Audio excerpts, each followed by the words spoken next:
Guys, welcome back to my channel. तो हम लोग डिस्कस कर रहे थे नेहरू के काल में भारत की विदेश नीति के बारे में।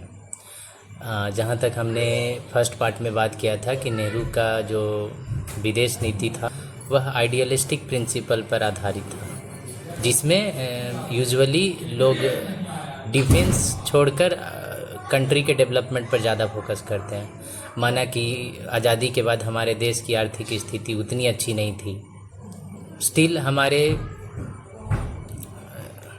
सेना को भी प्रायोरिटी देनी चाहिए थी।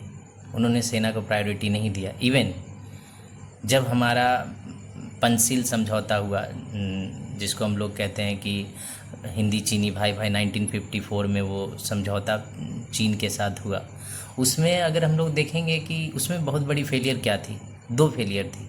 सबसे पहले हम लोगों ने पाकिस्तान के साथ जो ये साइन किया था उसके तहत हमें कुछ चीज़ें जो है ध्यान में रखनी थी। जैसे कि हम लोगों ने कहा था जैसे कि म्यूचुअल रिस्पेक्ट को बनाए रखेंगे, एक दूसरे के का टेरिटरी का रिस्पेक्ट करेंगे, एक दूसरे की टेरिटरी में इंटरफेयर नहीं करेंगे।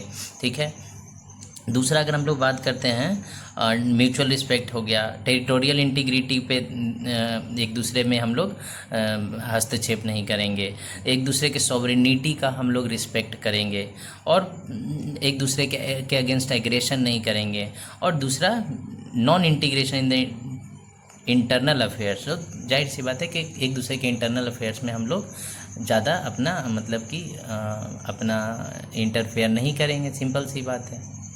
होता क्या है कि भारत जो है उस समय तिब्बत के साथ भी भारत जो है वो रिलेशन रखता था, लेकिन चाइना ने तिब्बत को अपना टेरिटरी बताया। चाइना ने तिब्बत को अपना टेरिटरी बताया और उस समय जब चाइना ने तिब्बत को अपना टेरिटरी बताकर, जब चाइना तिब्बत के क्षेत्रों पर अपना आधिपत्य बताकर वहाँ पे अपनी मिलिट्री तैनात करना शुरू कर देता है, एक्शन लेना शुरू कर देता है, तब भारत जो है वो अलग से तिब्बत से फिर भी रिलेशन रख रहा था नेहरू की फॉरेन पॉलिसी के अकॉर्डिंग। ठीक है। यहाँ पे ये 1960 के आसपास की बात है, जब चाइना उसके ऊपर एक्सेशन, मतलब चाइना जब उसके ऊपर जो भी कार्रवाई कर रहा था, पुलिस कार्रवाई कर रहा था, तो नेहरू ने तिब्बत के साथ अलग फॉरेन पॉलिसी रखी, अपनी सेना को मजबूत नहीं किया। इसका रिजल्ट हुआ कि जो तिब्बत से जो लोग पलायन करके भारत आए, उनमें दलाई लामा भी थे, तिब्बत से पलायन करके भारत आए, भारत ने उनको शरण दिया। इसको चाइना ने अपने जो पंचशील समझौता है उसको ब्रेक करना माना, क्योंकि इस पंचशील समझौता में था कि एक दूसरे के का म्यूचुअल रिस्पेक्ट करेंगे, टेरिटोरियल इंटरनल टेरिटोरियल मैटर में इंटरफेयर नहीं करेंगे, ये सब था। तो चाइना ने इसे पंचशील समझौते का उल्लंघन बताया। और ऊपर से नेहरू की मूर्खता देखिए, यहाँ पे नेहरू की मूर्खता क्या थी।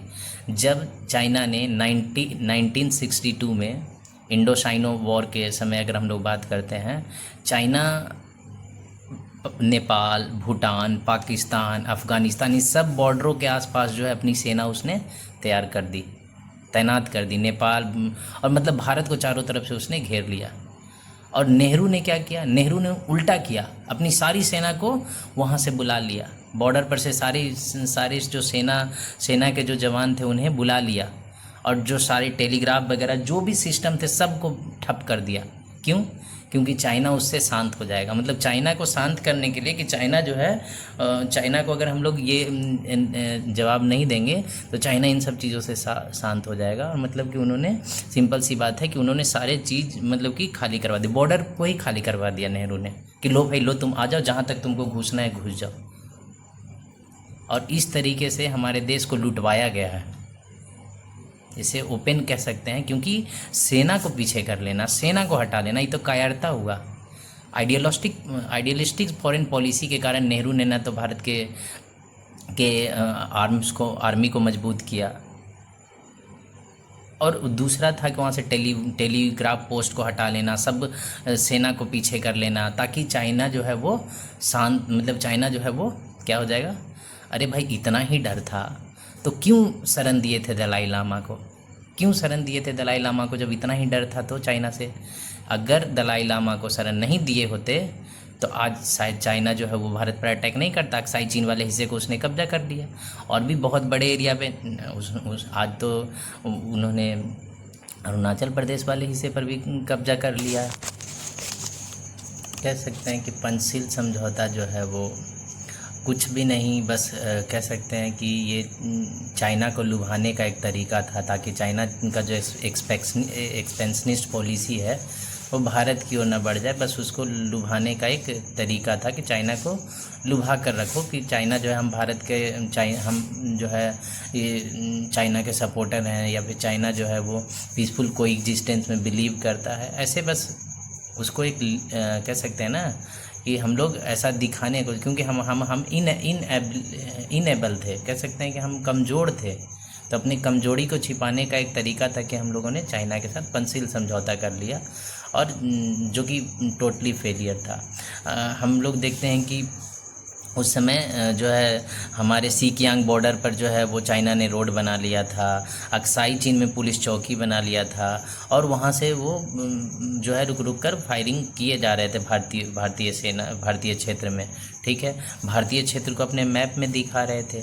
ये सब जो चीज़ें हैं ये साबित कर रहा था कि चाइना जो है वो उधर से हमें ये कर रहा था, प्रोवोक कर रहा था। लेकिन नेहरू जी को कहाँ फुर्सत थी, वो तो जब उनसे ये सब इन बातों पे पूछा गया तो उन्होंने कहा कि हम हिंदी चीनी भाई भाई है, हम दोनों के बीच में कुछ भी ऐसा नहीं। जब चाइना वहाँ से गोली बरसा रहा था तो नेहरू यहाँ संसद में बयान दे रहे थे कि चाइना हमारा भाई है, चाइना हमारा परम मित्र है, और हम चाइना से हमें कोई खतरा नहीं है। इवन उन्होंने उस समय अमेरिका से भी मदद नहीं मांगी।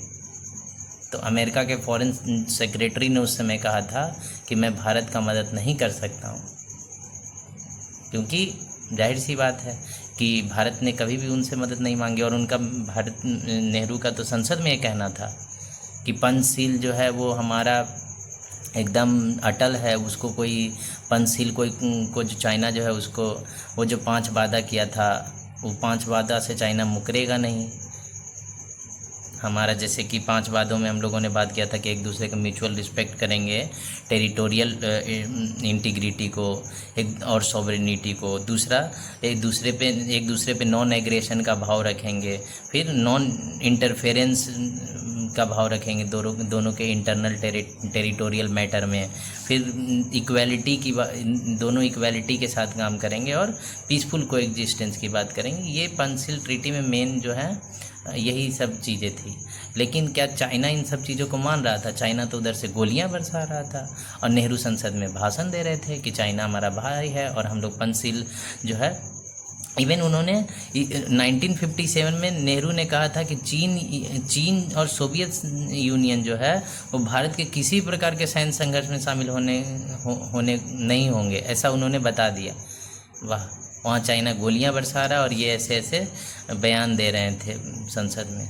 और जाहिर सी बात है इसके 2 ही साल बाद जो है चाइना ने भारत पर सैन्य कार्रवाई कर दिया, और तिब्बत पे, और फिर तिब्बत से दलाई लामा को भारत वहाँ छोड़कर भारत आना पड़ा 1959 के करीब में। और उसके बाद जब वो भारत आए तो चाइना ने इसको अपना इंटरनल मैटर और भी जो भी पंचशील ट्रीटी को वायलेट करने का आरोप लगाया नेहरू पर, और भारत पर उन्होंने 1962 में हमला किया, और भारत को बहुत बुरे तरीके से हार का सामना करना पड़ा। हालांकि इंडियन आर्मी कैपेबल थी, अगर उनको मौका दिया जाता, उनको पाकिस्तान वाले मैटर में भी अगर इंडियन आर्मी के हाथ में वो रहता पाकिस्तान वाला पोक वाला केस, जो कि नेहरू ने उसको यूएन में उठाया क्योंकि उनको बिलीव था इंटरनेशनल ऑर्गेनाइजेशन पे। ठीक है, दूसरी बात है कि अब बहुत सारे मतलब कि जगहों पे मैंने भी सुना है, पढ़ा भी है कि यूएन के जो सिक्योरिटी काउंसिल के जो मेंबर्स की बात आती है, 5 परमानेंट मेंबर्स की, उसमें भारत का भी नाम आ रहा था।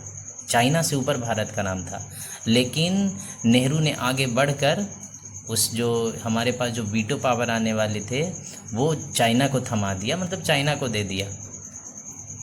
ये बहुत बड़ा हिपोक्रेसी था नेहरू का हमारे देश के, और हमारे देश का शुरुआती फॉरेन पॉलिसी बिल्कुल ही कह सकते हैं बकवास और घटिया था। Non aggression policy, idealistic policy, जबकि दुनिया ने 2-2 वर्ल्ड वॉर देख चुके थे। हालांकि जब दुनिया 2 धड़ों में बट रही थी तो बताया ही, जैसा मैंने, नॉन अलाइनमेंट मूवमेंट की शुरुआत हुई थी और हम लोगों ने चूज किया था कि हम लोग किसी के साथ नहीं रहेंगे, ठीक है। लेकिन फिर भी इतना होने के बाद भी नेहरू संसद में बयान दे रहे थे कि वो क्षेत्र है वो किसी काम का क्षेत्र नहीं है, और इस चाइना का एग्रेशन जो है उसको कंडेम भी नहीं किया उन्होंने।